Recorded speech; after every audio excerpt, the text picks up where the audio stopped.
Welcome to another video about female genital mutilation in the United States of America.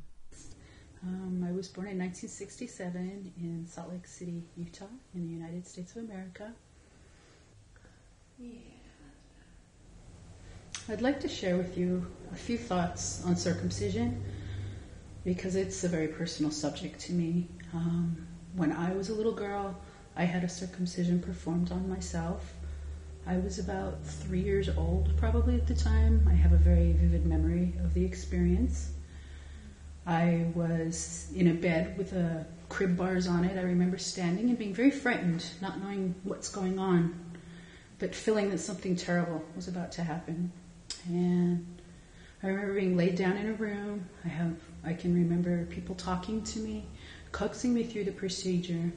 And then I remember this excruciating pain as my clitoris was pulled from my body and removed. My hymen was also punctured, and a tube was stuck up my urethra. I think the guise of the whole thing was that I was supposedly having trouble using the bathroom, so they wanted to make sure everything was okay. So that was my memory of the experience. I'm 38 years old, and it's one of my earliest, most vivid memories, and it's terrifying and excruciating. I've had nightmares throughout my life over it, and I just honestly did not understand what was going on. Even though it had happened, there was really honestly no conscious memory for me for several years. The first time I would say that I began thinking about circumcision was when I had my first child, when I was 19 years old. And I was told that he should be circumcised because he would look like his father, and because it would be easier to clean, there was less incidence of infection, etc. I feel I was naive, and I was not adequately explained what was going to happen, that they were going to take my child less than 24 hours from birth, strap him to a board, tie his arms and legs down, and wrench his foreskin off of his body with no anesthesia. I remember my experience, I had no anesthesia. And I've just got to say why, honestly. When I saw my son after this procedure had been done, I knew something horrible had happened, and I've internalized the guilt of that I should have known better.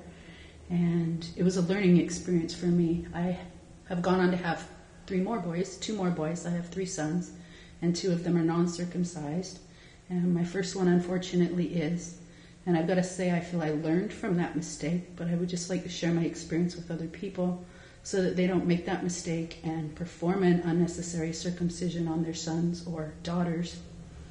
And I would also like to share my experience with my own personal circumcision, because I think that people don't believe it happens, and it does. It wasn't until I had my 4th child, and she's a daughter, that I looked and I realized that my anatomy and her anatomy are not the same.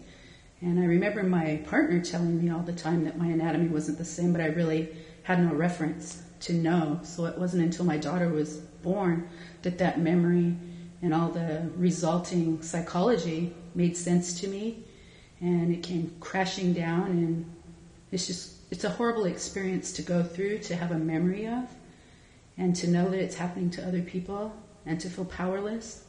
And I would just like to share with you all that I studied midwifery because I would like to see all children born intact with their true bodies as nature gave them to them.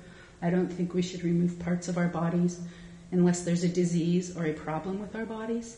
Our bodies were made natural and whole and beautiful, and we should keep them that way.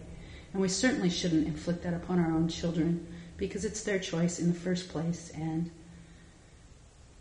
I just feel very strongly that our body is a temple and we should respect ourselves. And I hope this story helps others. Thank you for listening, and please go to Amazon.com or rapeofinnocence.com to buy an ebook or a paperback.